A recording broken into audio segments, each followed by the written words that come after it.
his first pardon. You'll cheer when you know to who. It has been communicated that President Donald Trump is seriously considering pardoning former Arizona Sheriff Joe Arpaio. Arpaio was recently found guilty because he refused to follow a judge's orders to stop profiling suspected illegal immigrant drivers.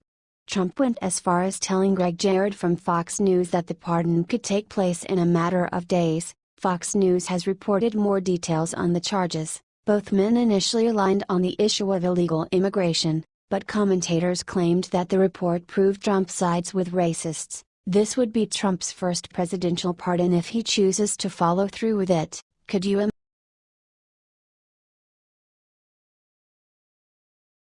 GOP senator who destroyed Obamacare repeal receives a massive blow in return. GOP Senator Susan Collins betrayed her party when she decided to undermine the Obamacare repeal bill last month. She even tried to make herself look better by making up some absurd Planned Parenthood excuse that had no factual evidence and made her look ridiculous. Unfortunately for Collins, the senator does not seem highly favored according to the latest polls. Town Hall has reported that 60% of respondents in Collins' home state of Maine are less likely to vote for her in a primary due to her sabotage on the Obamacare repeal. Things only got worse for her when the polls proved that only 28% of respondents would even carry out voting for Collins in a potential primary situation, and 55% would rather vote for someone who had the support of Gov. Paula Page. Collins has been historically popular among her home state of Maine, so she must be utterly horrified to see the state that her popularity is in now. Voters are wondering if she is even a Republican. President Trump criticized Senate Majority Leader Mitch McConnell for not removing Senator Lisa Murkowski, Senator John McCain, nor Collins from their chair positions in the Senate, which would have forced them into voting for the proposed health care bill. Trump has stated in reference to this, "He should have known that he had a couple of votes that turned on him and that should have been very easy to handle, whether it's to the fact that you take away a committee chairmanship or do whatever you have to do." Share if you think Susan Collins is a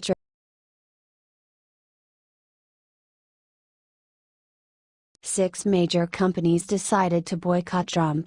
Let's boycott them. Of course, when a career politician was running, these 6 major companies had no problem sponsoring the 2012 GOP presidential convention. However, they have since retracted their support in 2016 when Donald Trump was nominated for the title. The Hill revealed Wells Fargo, JP Morgan Chase, UPS, Motorola, Ford, and Walgreens have all refused to participate in last year's GOP convention upon learning that Trump was to be the nominee. Although they will never admit that this is the reason why they pulled out, it is quite obvious why the slap in the face occurred. To make things even worse, Wells Fargo agreed to sponsor the Democratic Convention's host committee held in Philadelphia. "We are supporting the City of Philadelphia host committee given our significant community bank and team member presence," stated Erica Reynoso, spokeswoman for Wells Fargo. "Our decisions around the host committees were determined late last year before either party determined the nominees. This is consistent with our past practices. Other companies are retracting their support and turning their backs on our president. For example, conservative fighters reported that Heineken has shipped out their product in search of a world without borders or barriers. The company has recently introduced this outrageous marketing strategy to sell their beer. Take a look. Here's to an open world, to a world without borders or barriers. To the belief that there's more that unites us than divides us. To finding common ground. So raise a bottle with the person next to you. Because a stranger is just a friend you haven't had a cold Heineken with yet. Open your world."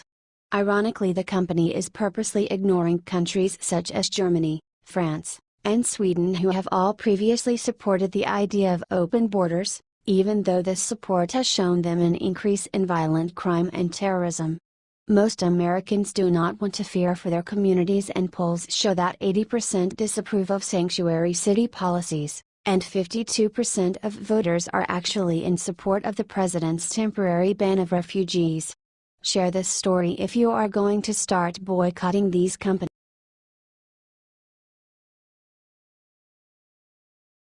Breaking: Hillary Clinton in panic mode, Witness agrees to testify against her.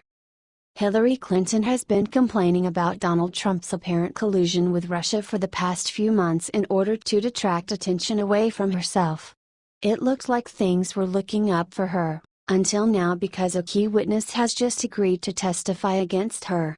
The Senate Judiciary Committee issued a subpoena to the co-founder of Fusion GPS, Glenn Simpson, who has been on Clinton's payroll for years. Fusion GPS was the company that sent out information regarding unconfirmed allegations against President Donald Trump detailing the event that he had prostitutes urinate on him in a hotel in Moscow, which just so happened to be the same room that Barack Obama once stayed in.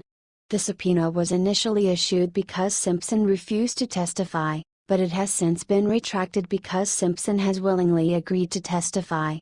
However, since that time, Mr. Simpson, through his attorney, has agreed to provide a transcribed interview and requested that the subpoena compelling his attendance at Wednesday's hearing be waived, Committee Chairman Chuck Grassley, R. Iowa, and Ranking Member Dianne Feinstein, D. California, said in a statement. "We've reached an agreement on this request and have withdrawn the subpoena." Fusion GPS spread claims that Natalia Veselnitskaya met with Donald Trump Jr. to get dirt on Clinton.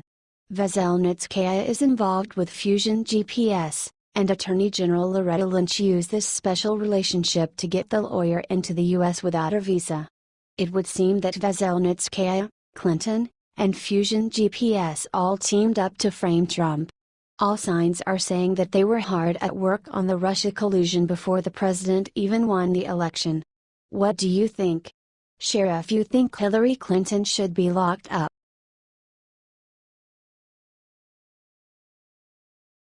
China just gave North Korea the worst news of their life. China has revealed that they will remain neutral if North Korea attacks the United States. Although that is wonderful news for the United States, the large country still advised that it would still defend North Korea if we try to overthrow Kim Jong-un and his regime. Global Times has reported on this.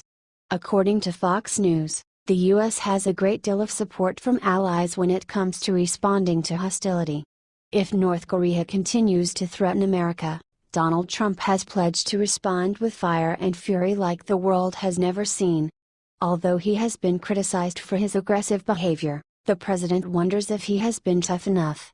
Plans have already been devised for every possible scenario by U.S. Secretary of Defense James Mattis and other military leaders. Because China has promised to stay out of the fight if North Korea decides to attack, the playing field may have just opened up for Mattis and his.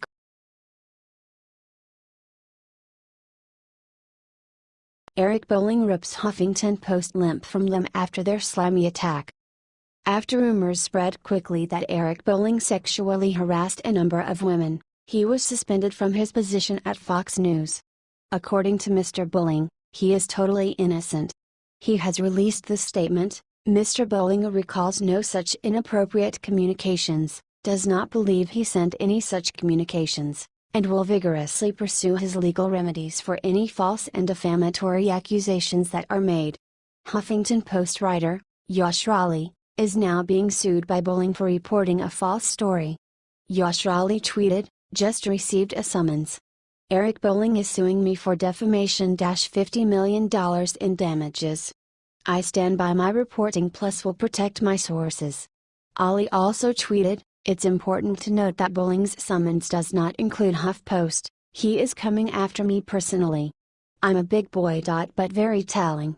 Bolling has spoken and he looks forward to clearing his name."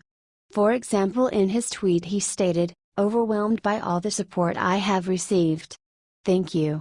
I look forward to clearing my name ASAP. I will continue to fight against these false smear attacks. Thank you for continued support." Yash Raleigh has also revealed that he will not stop reporting on anyone else, and this includes Eric Bolling. Who do you think is wrong in this situation?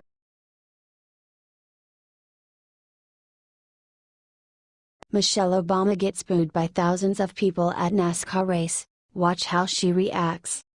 Recently, Michelle Obama made the mistake of attending a NASCAR event with Jill Biden. After the First Lady's name was announced to the crowd, the entire stadium broke out in boos. Michelle attempted to remain stone-faced during the event, but it is clear that she is embarrassed by the less than warm welcome.